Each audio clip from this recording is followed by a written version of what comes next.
You can follow a guru for the rest of your life.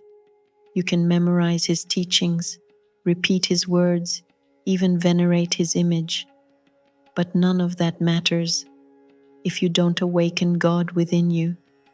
The true master doesn't want to be worshipped. He wants you to become free. Listen to the words of Paramahansa Yogananda below. The true guru has no desire to place himself in the hearts of others, but rather to awaken the consciousness of God in their consciousness. Master Swami Sri Yukteswar was like that. He was one with us, never any show of his greatness. If anyone in the ashram wanted recognition or a high seat of authority, Master would give him that position. But I wanted Master's heart, the divine consciousness he had within, and as a result, he is forever here in my heart. That is the attunement you want with the great ones. When you are moving blindly through the valley of life, stumbling in darkness, you need the help of someone who has eyes. You need a guru. To follow one who is enlightened is the only way out of the great muddle that has been created in the world. I never found true happiness and freedom until I met my guru, he who was spiritually interested in me and who had the wisdom to guide me. Within your heart cry constantly for God.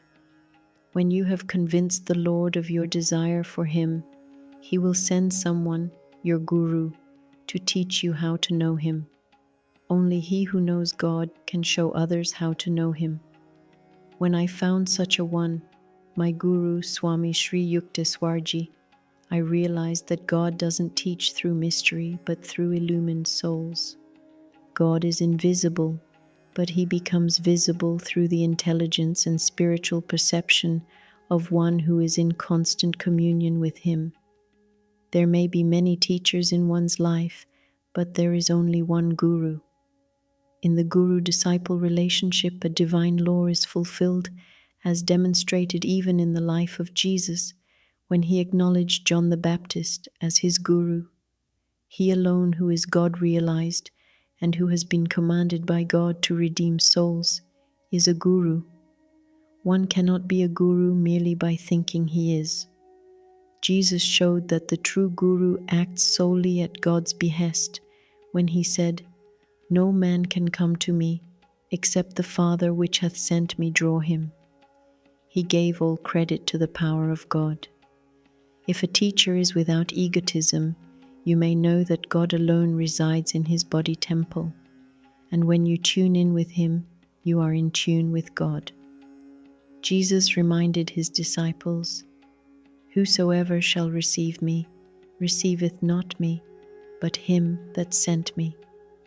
The teacher who accepts personally the adoration of others is merely a worshipper of his own ego.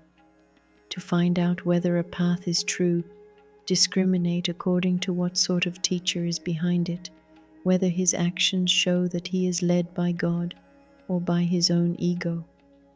A leader who has no realization cannot show you the kingdom of God, no matter how large his following. All churches have done good, but blind belief in religious dogma keeps people spiritually ignorant and stagnant. Many times I have seen vast congregations singing God's name, but God was as far away from their consciousness as the distant stars. No one can be saved just by attending church. The real way to freedom lies in yoga, in scientific self-analysis, and in following one who has traversed the forest of theology and can lead you safely to God.